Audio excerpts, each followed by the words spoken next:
Bonjour Jean-Michel, Bonjour Marie. vous êtes super gentil de me recevoir chez vous, dans une super demeure, qui date du combien de siècles? Du début du XVIIe siècle. Début du XVIIe. Hein.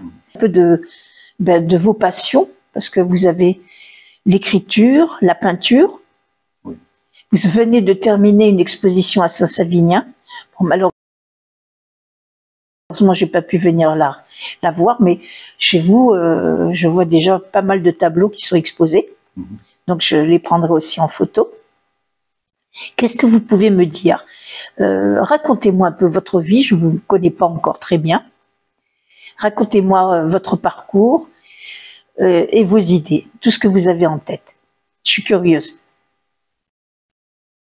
Moi, j'ai un parcours un peu marginal, forcément, puisque je pense que c'est un peu comme ça qu'on devient artiste et qu'on peut s'exprimer, qu'on trouve un moyen de s'exprimer. Il ne faut pas être complètement intégré à la société, il faut aller chercher ailleurs, en dehors des chemins, pour trouver une matière à exprimer, en fait, surtout pour avoir des émotions. Dans mon cas, moi je vais surtout parler de... Je n'ai pas trop envie de parler de ma vie, parce que bon, c'était une vie un peu bizarre, mais...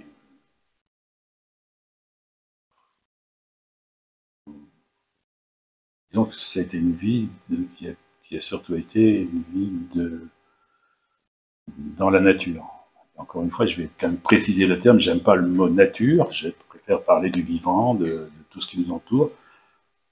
Pour moi, la nature, c'est quelque chose, c'est une vision humaine, et j'ai pas envie d'avoir une vision humaine.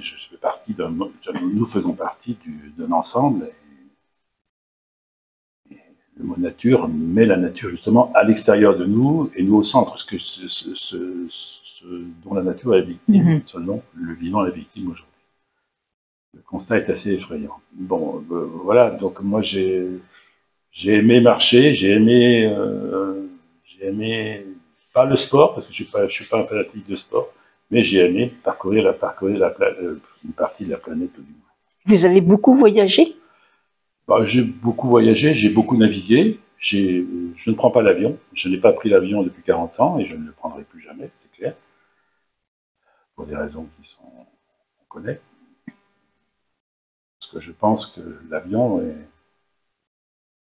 n'est pas un voyage, c'est un déplacement. Hein. On part d'un point à un autre sur lequel on est déplacé, mais entre les deux points, que ce soit entre Paris et Sydney, il ne se passe absolument rien.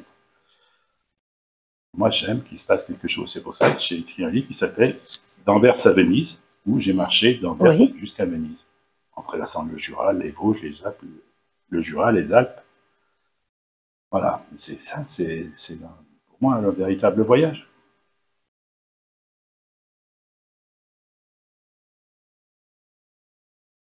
Oui, ça fait parler de ce bouquin qui s'appelle D'Anvers à Venise. Vous pouvez nous le montrer si vous voulez. Oui. Donc ça, c'est un voyage que j'ai fait avec Peter Bruegel, le peintre. Non, c'est pas celui-ci. Ah non, c'est celui-là. C'est celui-ci, voilà. D'accord.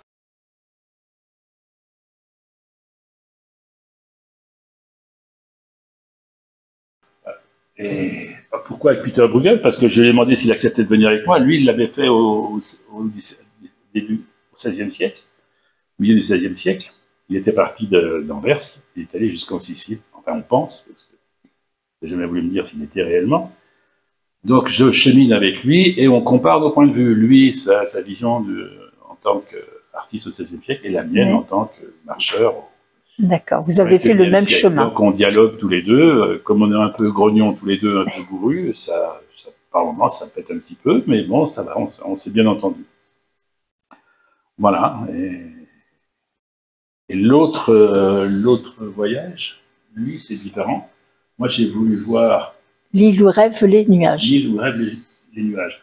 Je suis originaire du Haut-Jura, donc je suis parti du plus haut sommet du Jura, et je suis parti en train et en bus jusqu'à l'île de Jura, à l'ouest de l'Écosse. D'accord. De Jura à Jura. Avec la particularité que sur cette île, l'île de Jura en Écosse, Orwell a écrit 1984. Enfin, a terminé 1984. On n'est quand même pas rien. Et ce que j'ai voulu voir, moi, en voyageant, c'est à quel point notre monde ressemblait à la dystopie d'Orwell, c'est-à-dire 1984.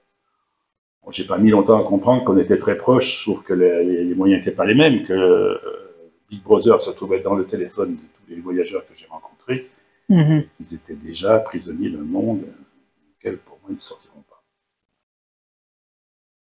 Et c'est étonnant à quel point, en voyageant comme ça, en prenant le train, en passant par Dijon, Strasbourg, Bruxelles, en prenant le bateau à Bruges, et en revenant en passant Édimbourg, Glasgow, j'ai vu peu de gens lire.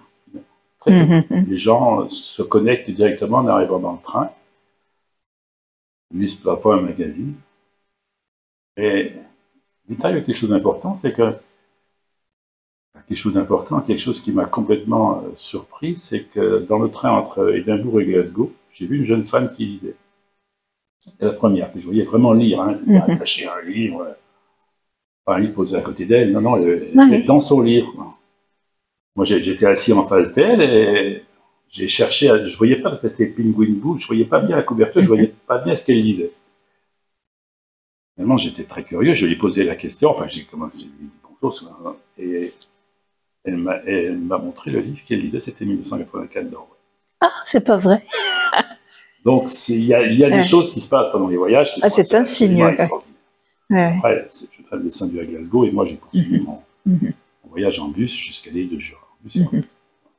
C'est des anecdotes qui, moi, qui me paraissent très habitées, très mystérieuses, en fait, parce que bon, ça peut être le pur hasard, une coïncidence merveilleuse, mais en fait, ça existe, c'est comme ça. C'était la seule personne que j'ai vue attachée à elle. Et ça vous rend triste alors de voir que les autres personnes passent à côté justement d'un bon livre, de se mettre à l'intérieur de... Ça me rend pas triste, je sais que le monde est comme ça, je sais que...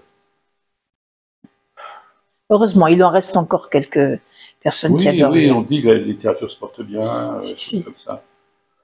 Enfin, par rapport à... Je sais pas, je suis pas convaincu que... Pas convaincu. Et la peinture, vous y êtes arrivé en même temps? Vous faisiez en parallèle l'écriture et la peinture? J'ai toujours aimé dessiner. Après, j'ai toujours, je sais pas, ressenti une différence, une émotion par rapport au monde. Et j'ai cherché le moyen qui m'était le plus facile, le plus adapté à mes possibilités pour exprimer tout ça, pour exprimer mes émotions. Je trouve que le dessin et la peinture, il y a plus de facilité que dans la musique, par exemple. Oui. Donc, après, je n'ai pas fait l'école d'une manière très autodidacte. C'est pour ça d'ailleurs que je peins comme je peins. Hein. C'est parce que je suppose que j'ai fait les beaux-arts, tout ça serait beaucoup plus abstrait, beaucoup plus intellectualisé ou non, plus performant, je ne sais quelle technique. Voilà. Performant, non. Quand je vois vos tableaux, c'est... Je vais les prendre. J'espère que ça rendra aussi bien que ce que je vois en photo. Quand je vais les prendre en photo, que ça rende aussi bien. Vous avez vraiment besoin aussi de solitude vous-même, en habitant dans des grandes maisons, comme ça, une grande demeure en pleine réserve naturelle. Vous partez en bateau, vous avez besoin de solitude, parce que d'après vos toiles, c'est ce que je ressens aussi. Mais c'est besoin, oui, mais je pense que c'est partie d'une nécessité créative, je pense. Quand même, c'est s'isoler un peu. J'ai des amis, C'est par rapport à la peinture, hein, je vous parle pas. Oui, par rapport à la peinture, par rapport à la peinture, bien sûr, parce que le contact avec la nature ne peut se faire que quasiment solidairement. Vraiment, si on veut vraiment rentrer dedans, il faut vraiment être capable d'être dans l'attente, dans l'émotion et surtout dans la sensibilité là, par rapport à ce qui se passe autour de soi. Comment vous peignez, Jean-Michel? Vous prenez une photo ou Oh. et vous les gardez. Comment vous faites? Je fais tout n'importe quoi. Je prends des photos qui me servent de documentation pour certains, forcément. Oui, bien sûr. Certaines lumières, je fais des aquarelles, puis je surtout, je construis ça dans ma tête, et puis je laisse aller plus ou moins la main en fonction, parce qu'il s'agit de faire de la peinture, il ne s'agit pas de faire du décor, il s'agit de faire de la peinture. Et la peinture, comme tout l'art en général, c'est un acte grave, donc on est responsable de ce qu'on fait, et quand il y a quelque chose sur une toile, c'est toujours parce que le peintre a bien voulu y mettre, s'il avait voulu l'effacer, il l'aurait effacé. Donc c'est un acte qui engage, c'est un engagement, la peinture. Ou la musique, hein, d'ailleurs, quand on touche vraiment à la musique, à l'art, c'est vraiment un engagement. On va dans la profondeur de soi et on essaie de restituer une émotion. Avec la technique qu'on a, on n'y parvient pas toujours, ça ne marche pas à tous les coups. Hein. Qu'est-ce que vous voulez faire passer alors comme message avec vos toiles? Qu'est-ce que vous aimeriez dire? Moi, le message, c'est votre ressenti, de la vie. Montrer la beauté du monde, la beauté de cette planète, de cette terre où nous habitons tous et qui est extrêmement menacée, et à la fois dénoncer aussi le comportement pas de l'humanité, parce que c'est pas toute l'humanité qui emmène toute cette beauté vers l'effondrement. Pour moi, je n'ai aucun doute là-dessus, je suis quelqu'un de très pessimiste. Le monde va très très mal, donc moi, simplement, mon rôle, c'est de montrer que ce monde-là est beau et que il faudrait le préserver coûte que coûte. J'y crois pas du tout. Là où on va, c'est la catastrophe annoncée. Ça, je suis très pessimiste. Mais bon, ceci dit, je pense que le pessimisme est aussi une manière est aussi une espérance. Si on est optimiste, rien va se passer. On va poursuivre en disant, oh, mais ça va s'arranger. Mais non, ça ne s'arrangera pas. Ça s'arrangera pas. Là, je pense qu'on vient de vivre un été qui va être un été charnière, où il s'est passé ce qui est dramatique. Hein, et évidemment, quand on habite dans une ville, quand on voyage en voiture d'un point à un autre, on ne s'en aperçoit pas. Mais là, moi qui vis au cœur de la nature, je peux vous dire que la nature est en souffrance totale. Les arbres sont en train de mourir. Je ne sais pas s'ils reprendront. Et ils ne prennent pas leur feuillage d'automne, ils sont brûlés. Et l'eau, il n'y a plus d'eau. Et c'est vraiment dramatique parce que chaque chose va entraîner une autre. C'est très très grave. Hein. Il faudrait changer. Il faudrait et enchanter le monde. Je ne sais pas comment. Enfin, l'enchanter, parce qu'il n'a jamais été enchanté, je pense. Il faut faire appel, je ne sais pas, comme il dit Aurélien Barraud, aux poètes, aux philosophes, surtout aux politiques. Il était capable de faire quelque chose, on ne saurait plus longtemps. Moi, j'avais senti un petit redressement de la nature après le premier confinement, vous savez. Les gens ont pris conscience que... Oui, on a espéré. Voilà, on a très bien vu ce qui s'était passé. Oui, mais après, tout le monde c'était même pire, je crois. Ah oui, oui. Après, ça a été pire. Cette espérance-là, elle a vite fait long feu. Hein. Ça a été une partie où vraiment les gens ont pris conscience de la vie, de tout ça, et qui ont respecté et essayé de changer leur manière de vivre. Et de l'autre côté, ça a été, au contraire, pour moi, du n'importe quoi, du grand n'importe quoi, parce que comme ils avaient été privés, ils ont voulu profiter, entre guillemets, ils se sont aperçus, à leur manière. Rassurés, de toute façon, tiens, c'est bien, on s'aperçoit qu'on peut à nouveau voir la nature, on peut à nouveau voir des oiseaux, on peut avoir une baleine qui joue dans le port de Marseille, on peut avoir des tas de choses comme ça, c'est la preuve qu'on n'a quand même pas trop bousillé ce monde. Donc, une fois le confinement terminé, on est reparti comme avant, en disant que si on arrive à s'arrêter, on s'arrêtera. Non, on ne s'arrêtera pas, on ne s'arrêtera pas. On va de... Votre exposition s'appelait justement... Qui se souvient encore de la beauté du monde? Voilà. Et mon prochain livre va s'appeler « Qui se souvient encore de la beauté du monde ?» C'est un thème qui va être récurrent pour moi jusqu'à ce que je disparaisse, parce que ça me paraît essentiel. C'est ça qui peut... C'est s'apercevoir qu'on vivait dans un monde extraordinaire et qu'on est en train de tout gâcher pour... Pourquoi? Pour rien. Pour buter contre faire disparaître ceux qui étaient là avec nous, c'est-à-dire tout le vivant. Moi, je vis dans une réserve naturelle, 100 hectares. Oui, on l'a traversé là un petit peu. On devrait se dire, ouais, voir certains oiseaux, il n'y a pas d'effondrement, l'espoir. Non, on s'aperçoit que les insectes disparaissent ici, dans la réserve, au lieu de comme ailleurs. Comme ailleurs. Et on est des témoins, parce qu'on a un certain âge. Moi, j'ai fait le voyage à Saint-Savinien pendant un mois, tous les jours. J'ai pas eu un insecte sur mon pare-brise. Ça veut dire quoi, ça? Alors qu'avant, en août, on avait des pare-brises contre les insectes. Ça veut dire qu'il n'y a plus d'insectes. Il y en a moins. Ça veut dire qu'il n'y aura plus d'oiseaux parce qu'ils se donnent l'insecte. C'est infernal. C'est infernal. On est des vrais brutes, là. Pas toute l'humanité, il ne faut jamais confondre. Hein, mais les sociétés occidentales, qu'elles soient aux États-Unis ou en Chine, c'est la même. Hein. C'est une hérésie, c'est une erreur. Une erreur. Et si la civilisation industrielle était une erreur, on va se poser la question. Voilà, j'ai fait ma leçon de morale, ça y est. Oui, il faut aussi que je vous parle de Veilleurs de Vent. C'est une association qui s'appelle Veilleurs de Vent, qui a pour but de générer des actions culturelles pour la sensibilisation aux vivants, employer mon nature. Donc ça a lieu tous les 2 ans, ici, dans la réserve naturelle de l'Amazone. Des artistes, des philosophes, des écrivains viennent en résidence pendant 1 semaine, toujours au mois d'octobre, la première semaine d'octobre.